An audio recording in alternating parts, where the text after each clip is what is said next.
welcome to a new video. So today I'm going to be talking about and showing you the books I read over summer and a little bit into fall. Some of them, I'm gonna be honest, I did not finish, but I did finish, I think, 3 of them. So yeah, let's get right into it.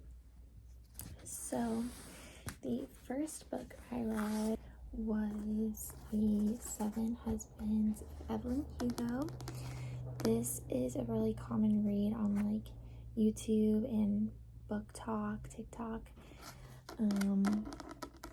So I just wanted to see what everyone was reading and talking about. So as you see, I got it at Target, but it's The 7 Husbands of Evelyn Hugo by Taylor Jenkins Reid. And I'd bought it and started it a while back, but then this summer I was like, I'm actually gonna read it cover to cover, through and through. So it's around 380 pages. So I think that's a really good length. I don't typically like something that's too long. And once I got into this, I was flipping through. Like, I was breezing through it pretty fast. So it's like a quick read when you get into it. And it's also laid out in a nice way. Like, each husband has his own little cover page. And then the story that follows.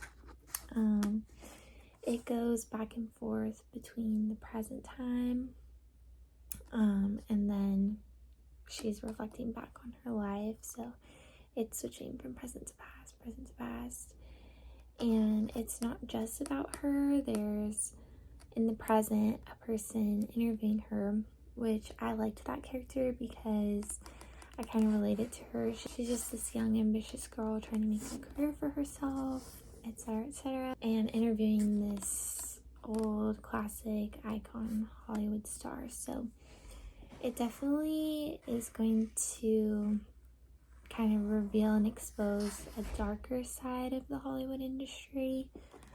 And then overall, this book is not what I expected. I won't reveal. There's like basically a super big twist, and it honestly happens pretty early in the story. So that's all I'm gonna say is something about Evelyn Hugo I definitely did not expect, but it was an interesting twist and interesting to see how everything unfolded.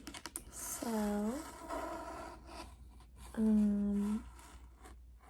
I would say, I'm trying to think if I should rate books, but rate the books.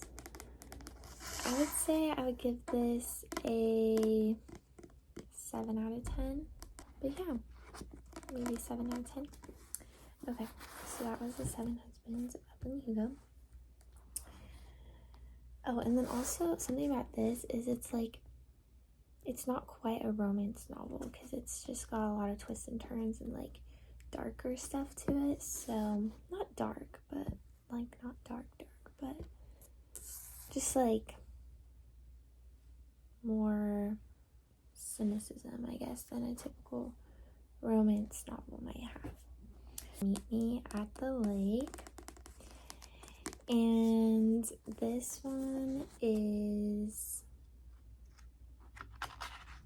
also, it's a little bit shorter than this one. It's about 300 pages. And I just was at a bookstore and I was looking for a summer read, and I read the back of this and I thought I might like it. So I would say it really took me a while to get into this book. I'm gonna be honest, like the first a third of it, it's extremely slow burn. Like it takes a really long time to get to like the actual romance of the story, which I like slow burn, but I felt like this took a bit to get there. So if you read this, like, you're gonna have to have patience for about the first third of the book. And what else? I like both the protagonists.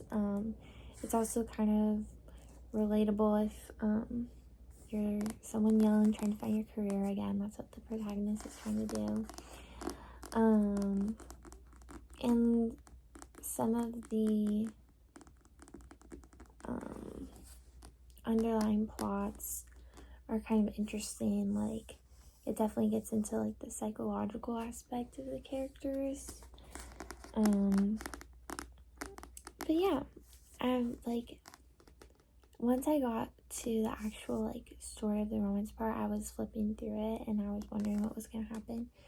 But the start of it was definitely, because it also did the flip-flop thing of like past, present, because basically they meet and then 10 years later they meet again. So it's kind of cool if you like the invisible string like romance theory. But yeah, it was pretty good. Like, I wasn't like, oh my gosh, you know what I mean? Like, it's somewhat predictable in a way. But not, I don't know. So maybe I would give this a 6 or 7. 6 or 7 out of 10. Pretty good. Okay, and the next book I read. Okay, this is one of the ones I haven't finished yet, but it's called Purpose Doesn't Pause, and this is more of a self-help genre. And it says, finding freedom from what's holding you back. So I was actually given this book, and it was given to me, and I just kind of held on to it, and then I picked it up over summer, which was interesting because I felt like summer I was entering this season where this message was extremely relevant. I kind of talked about on my channel previously, like a season of isolation, a season of change, a season of really getting to know yourself. So this was kind of like crazy that I picked this back up in that time of my life. It is Christian, self-help Christian.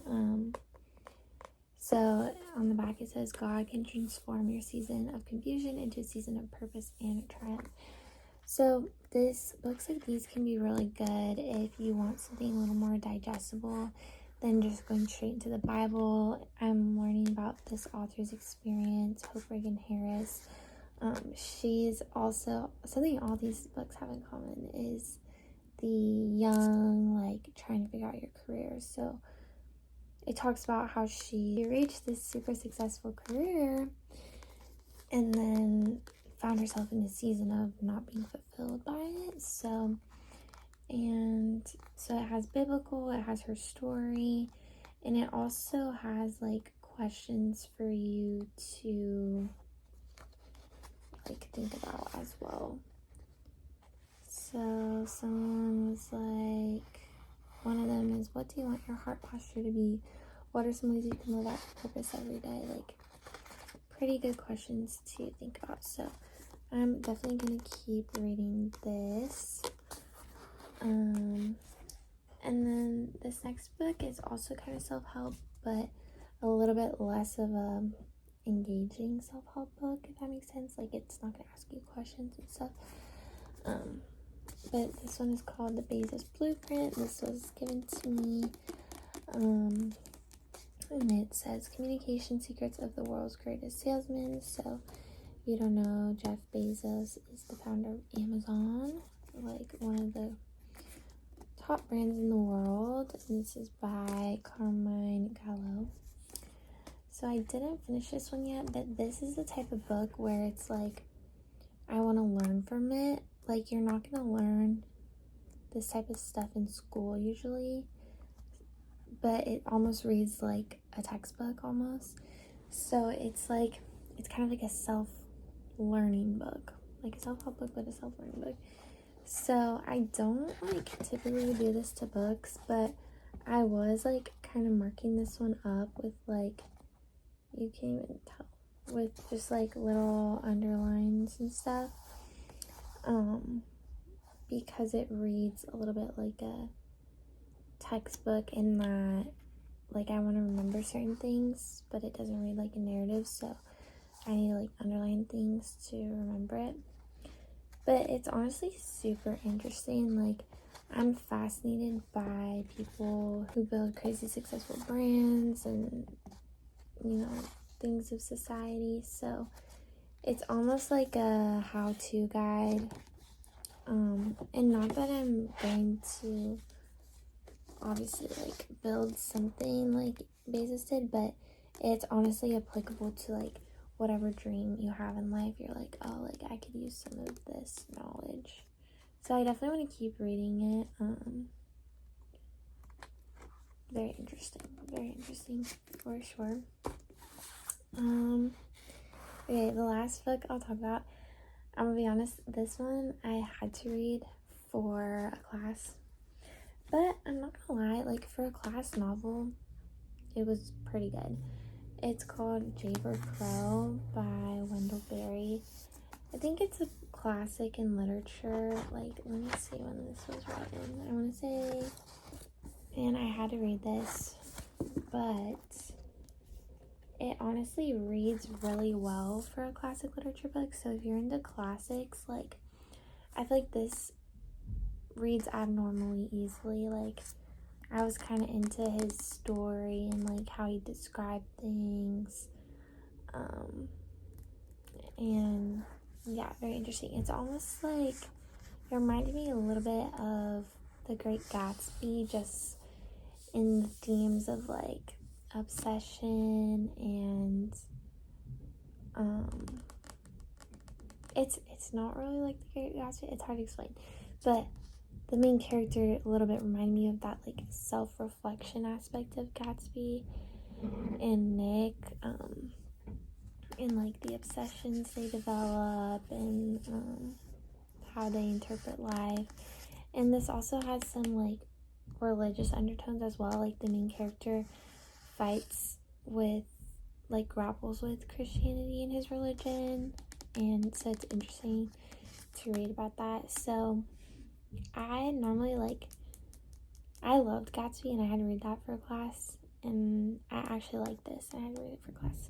Sometimes like you read things for class and it's just not as enjoyable, but I actually found this kind of enjoyable. So yes, if you like literature classics. But yeah, those are some books I read or been reading. So hopefully this inspires you to maybe read a book or two.